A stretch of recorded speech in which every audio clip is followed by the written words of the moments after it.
How to Sell Your Way Through Life, by Napoleon Hill. Introduction.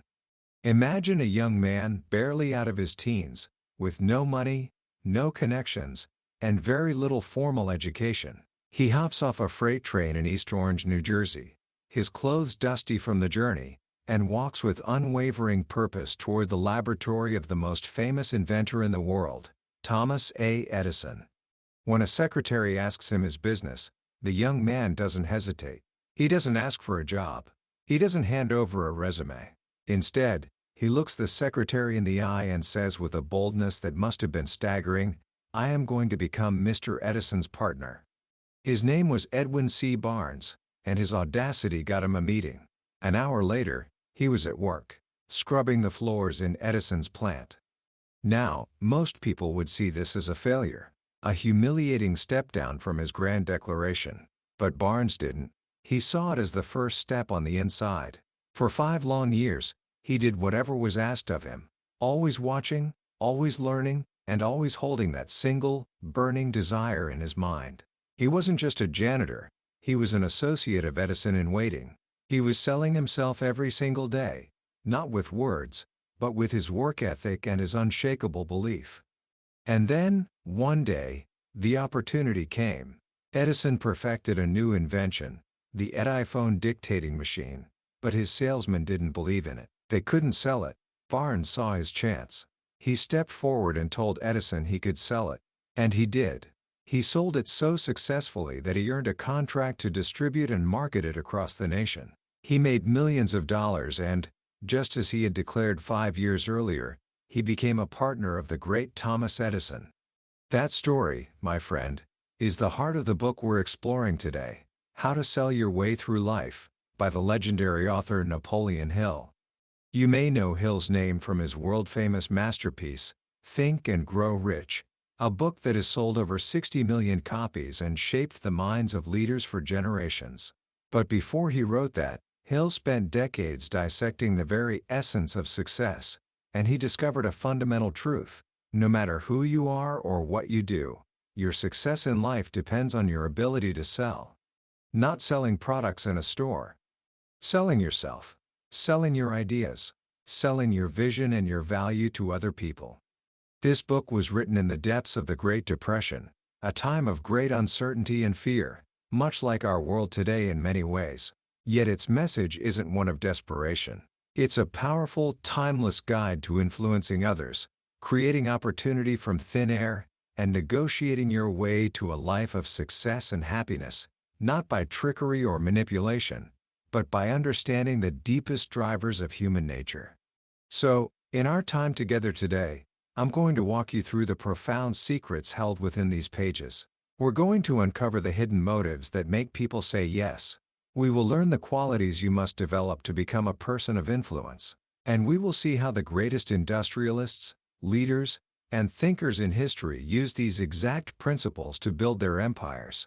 By the end of our journey, you will have a roadmap to not just get a job, but to create your own opportunities and truly sell your way through life. Book summary. Let's begin by asking a simple question. What comes to mind when you hear the word salesmanship? For many, it conjures an image of a fast-talking, pushy person trying to sell you something you don't need. But Napoleon Hill asks us to throw that image away. True salesmanship, he says, is something far more profound. It is, and I quote, the ability to influence people without irritating them. Think about that. It's not about pressure. It's about persuasion. It's not about taking. It's about cooperating.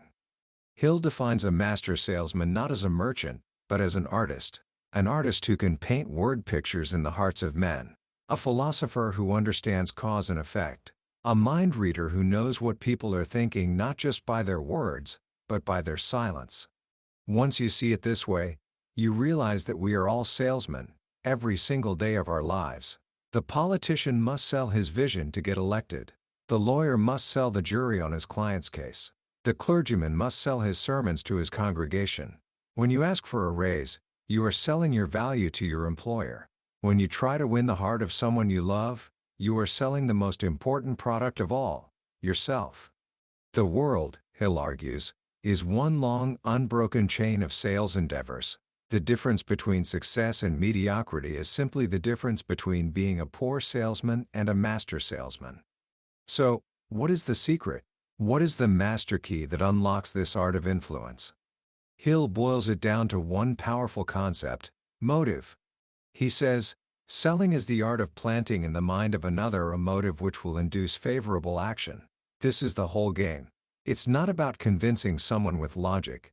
It's about connecting with a motive that already exists deep inside them. A master salesman doesn't push. He simply presents an idea in such a way that the other person wants to act.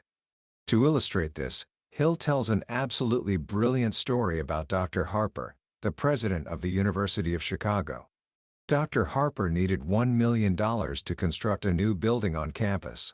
$1 million back then was an astronomical sum. He didn't have it, and he had no hope of getting it through normal channels. So, what did he do?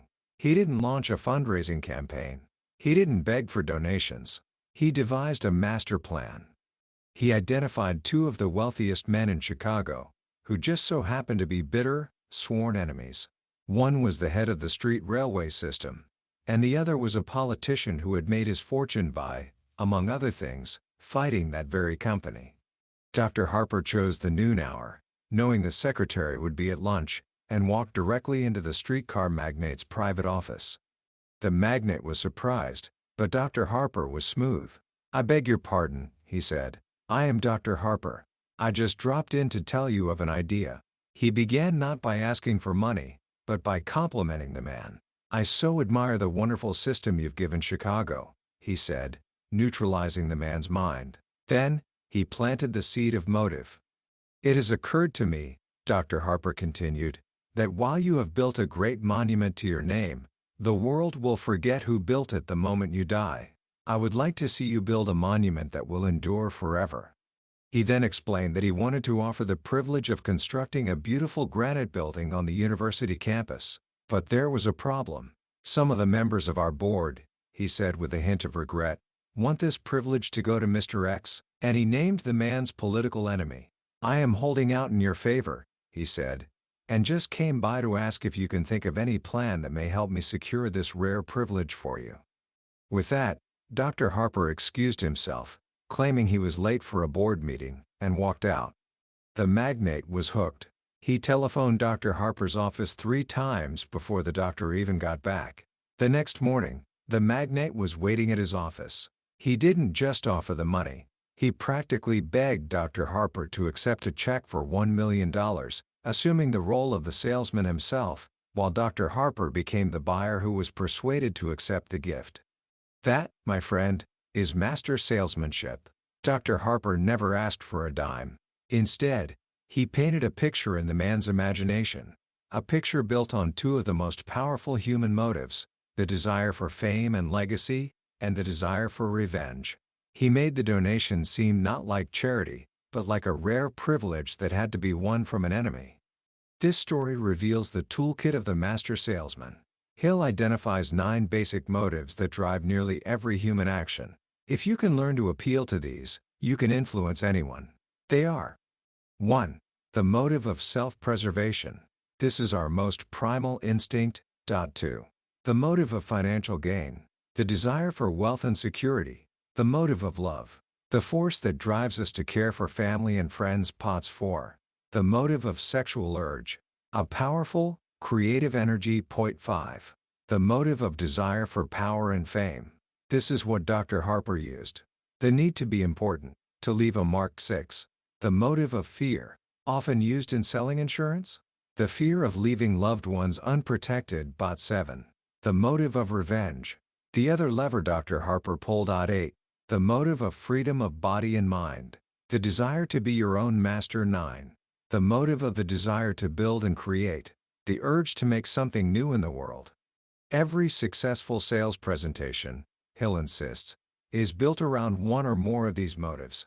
Your job isn't to create them. It's to discover which motive is most active in your prospect and build your case around it. But knowing the motives isn't enough. You yourself must become the kind of person who can wield this knowledge effectively. This leads us to the character of the master salesman. Hill outlines a long list of qualities. but we can group them into a few core areas. First, there's the foundation. This is non-negotiable. It includes physical fitness, because a tired mind and body cannot project energy. It includes courage, the backbone to face rejection and keep going. And it includes hard work, because no amount of talent can replace intelligent, persistent effort. Next comes the mindset. This is the internal engine. It starts with imagination, the ability to see possibilities and to stand in the other person's shoes. It requires unwavering faith in yourself, in what you're selling, and in your ability to close the sale. And it must be fueled by enthusiasm. Enthusiasm, Hill says, is contagious. It's a vibration of thought that the other person picks up on, and it's far more powerful than any logical argument. Then, there is the character. This is who you are when no one is watching. It includes having a pleasing personality, which we'll dive into more deeply. It means living by the golden rule, genuinely wanting what's best for the other person. And it includes one of Hill's most famous principles, the habit of doing more than you're paid for.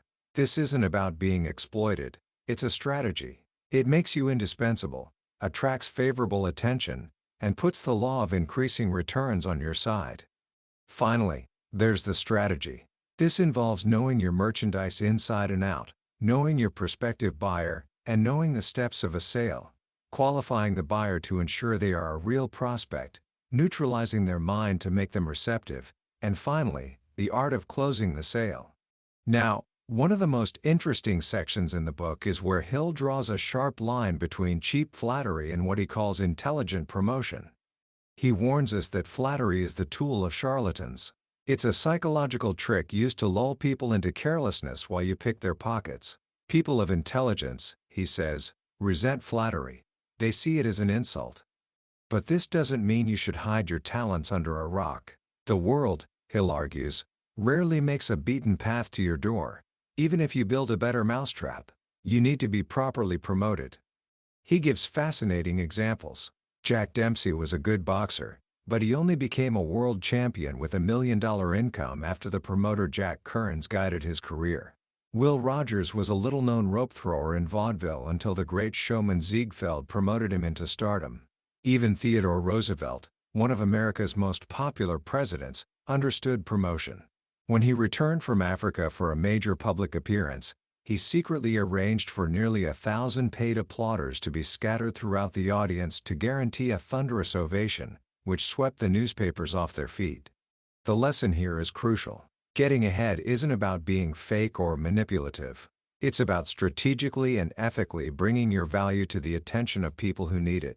And sometimes, Hill wisely notes, you can't be your own promotion manager. Just as a man who cuts his own hair doesn't improve his appearance, a person who tries to handle their own promotion can limit their success. The better plan, he suggests, is to find someone who believes in you and give them a reason to help market your talents. So we have the outer game, the strategies, the motives, the promotion. But what about the inner game? How do you build these qualities of faith, enthusiasm, and courage inside yourself? This brings us to one of Hill's core psychological principles, autosuggestion. Autosuggestion is simply self-suggestion. It's the principle through which you communicate directly with your subconscious mind. Hill describes the subconscious as a broadcasting station that telegraphs your deepest beliefs and feelings to others, whether you want it to or not. If you are filled with doubt, fear, or a lack of belief in what you're selling, your prospect will feel it, regardless of the confident words you speak. Every sale, he says, is first made to the salesman himself. To program this broadcasting station, you must give it clear instructions. But there's a catch. The subconscious mind, Hill explains, is not influenced by cold, logical thought. It only responds to ideas that are mixed with deep feeling or emotion. He lists 7 major positive emotions you must learn to cultivate: sex, love, hope, faith, enthusiasm, optimism, and loyalty. These are the fuel for autosuggestion. When you repeat a command to your subconscious, like "I am a master of my craft" or "I will achieve my goal," and you feel it with the burning intensity of faith and enthusiasm, you are planting a seed that your subconscious will work tirelessly to make a reality. Conversely, You must starve the 7 major negative emotions: anger, fear, greed, jealousy, revenge, hatred, and superstition. The presence of even one of these, he warns, can poison your mental broadcast and repel the very opportunities you seek. This is why a salesman who knocks his competition is committing sales suicide. He is broadcasting negativity, which only attracts a negative response. This idea of a mental broadcast leads directly to another of Hill's powerful concepts, the master mind.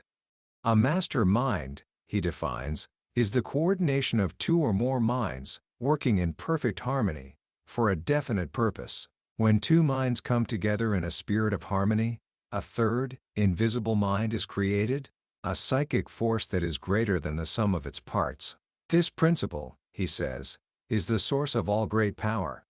And for the ultimate case study in how all these principles, motive, character, promotion, autosuggestion, and the mastermind, come together to create unimaginable success, Hill dedicates a significant portion of the book to analyzing the man he considered his greatest teacher, Henry Ford. Hill saw Ford not as a perfect man, but as the living embodiment of this philosophy. Let's look at how Ford applied these principles. First, a definite chief aim. For more than 30 years, Ford had one single, all-consuming purpose: to manufacture and sell a dependable automobile for the common man.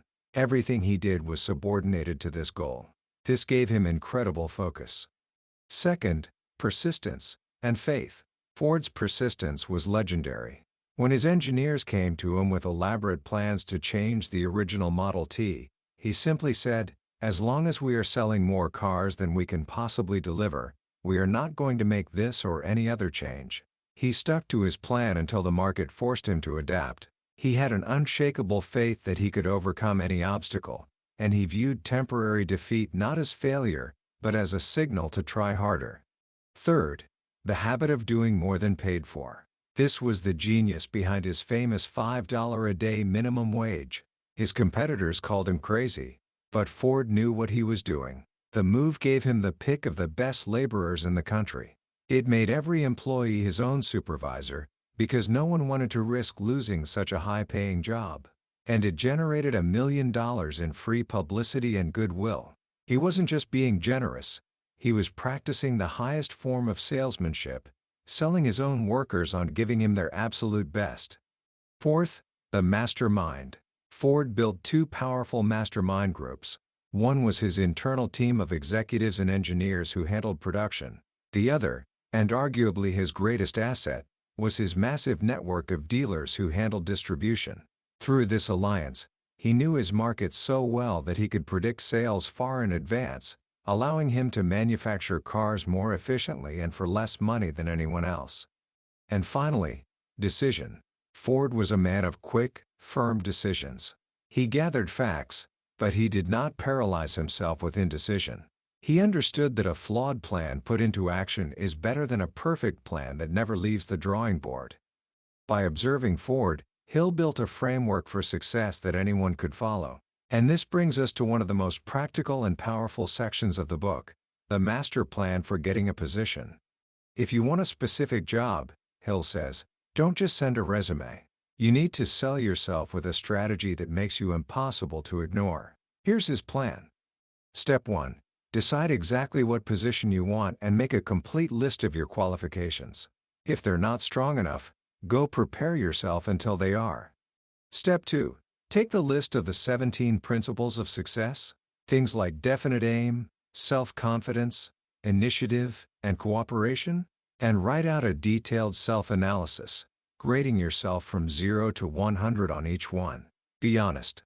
Explain exactly why you gave yourself that grade, with specific examples. Step 3. Write a letter to the head of the company.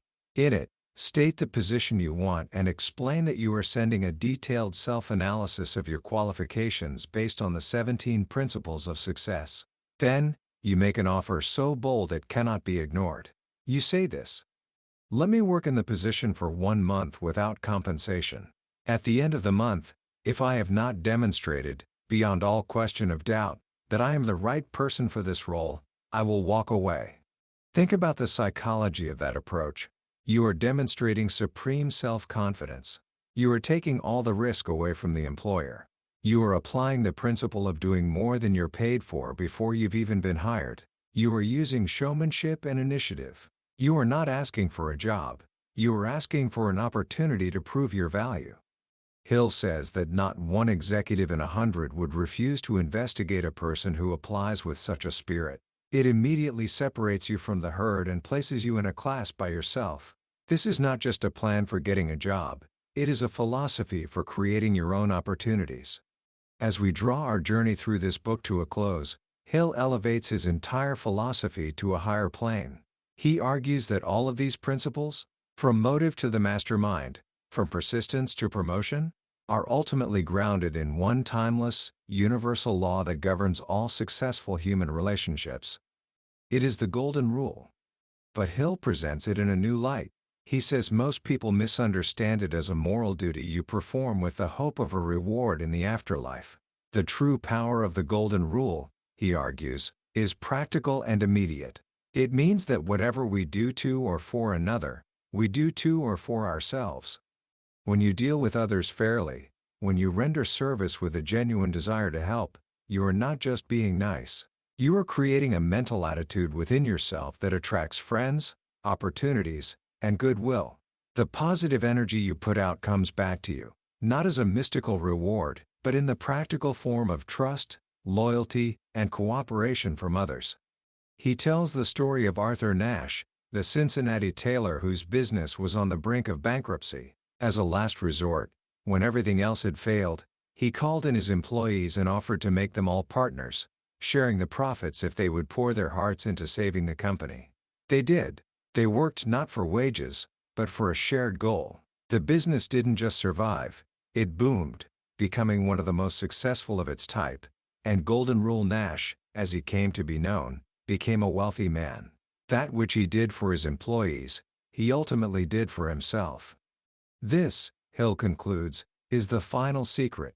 The greatest salesmen, the greatest leaders, the most successful people in any field, are not those who are the most cunning or the most ruthless. They are the ones who understand that the most certain way to get what you want is to first dedicate yourself to helping other people get what they want. It is the foundation upon which all enduring success is built, a rule for winning friends that has stood the test of more than 4,000 years. Commentary. As we step back and reflect on how to sell your way through life, it's astonishing to realize this book was written nearly a century ago. Penned in an era of breadlines and economic despair, its message of self-reliance, strategic service, and the power of a positive mental attitude feels as if it were written for us today. In a world filled with noise, uncertainty, and intense competition, Napoleon Hill's wisdom cuts through it all with a simple, powerful clarity. For me, there are a few lessons from this book that stand out as particularly transformative. The first is the profound reframing of what selling truly is. We are so often taught to think of life in compartments: our job, our family, our hobbies. Hill shatters these walls and presents life as one single, continuous sales campaign. The product is you, your ideas, your character, your skills, your vision for the future. Every interaction is an opportunity to sell your value. This mindset doesn't make you a manipulator. It makes you intentional. It forces you to ask, what value am I bringing to this conversation?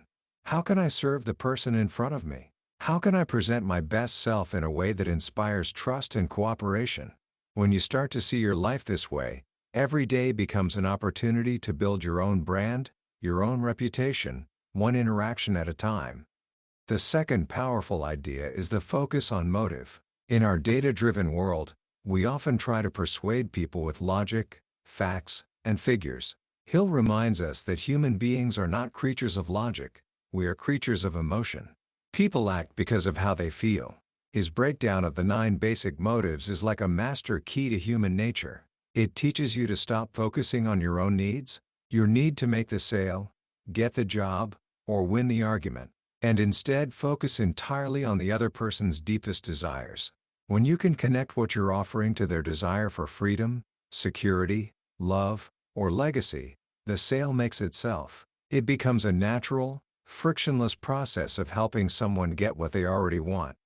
And finally, the principle of doing more than you're paid for. In a culture that often encourages doing the bare minimum, this advice can sound counterintuitive. But Hill frames it not as a path to being taken advantage of, but as the ultimate strategy for taking control of your own destiny. It is an investment in your most valuable asset, your reputation.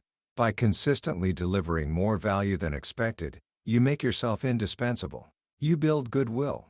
You put the law of increasing returns to work for you, ensuring that over time, your rewards will far exceed your efforts. It's a shift from a short-term mindset of what can I get, to a long-term vision of what can I become.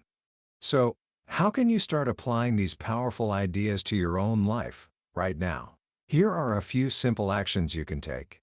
First, conduct a time audit. Hill proposes a simple budget: 8 hours for sleep, 8 for your vocation, and 8 for health, recreation, and study. For just 1 week, track your hours. You don't need to change anything yet, just observe. Where is your time really going? How much is dedicated to productive work? How much to genuine rest and improvement? And how much is simply lost? This simple act of awareness is the first step toward taking control of your most precious resource. Second, define one clear aim. You don't need to have your entire life mapped out, but what is the one single, most important thing you want to accomplish in the next year? Maybe it's getting into a certain college, learning a new skill, or starting a small project. Write it down. Make it your definite major aim. This clarity will act as a compass, guiding your decisions and focusing your energy. Third, go the extra mile. Just once. This week, find one opportunity to do more than is expected of you, without any thought of immediate reward. It could be staying late at your part-time job to help a coworker, doing an extra chore at home without being asked, or delivering a school project that goes above and beyond the requirements. Do it for the sake of the act itself. Pay attention to how it makes you feel and how it changes the dynamic of your relationships. This is how you begin to build the habit that separates the extraordinary from the average. We've journeyed through some incredible ideas today from how to sell your way through life, but I want to be honest with you, what we've discussed is just the map. The real treasure, the transformative experience, lies in reading the book itself. A summary can give you the landmarks, but it can't replicate the feeling of walking the path. The real magic happens in those quiet moments when one of Hill's stories or a simple, powerful phrase resonates with you in a way you didn't expect. This overview is meant to help you decide if this journey is one you want to take. If anything we've talked about today has sparked a fire in you, I wholeheartedly encourage you to grab a copy. Reading it isn't just about learning techniques. It's an experience that can fundamentally change how you see yourself and your place in the world. You can find a link to the book in the description below. Also, if this summary has provided you with value and given you food for thought, a simple like and a subscribe would mean the world to us here at Billionaire's Bookshelf. It helps us know we're on the right track and ensures you won't miss our next deep dive into another life-changing book. Let's continue to build our mental fortunes together.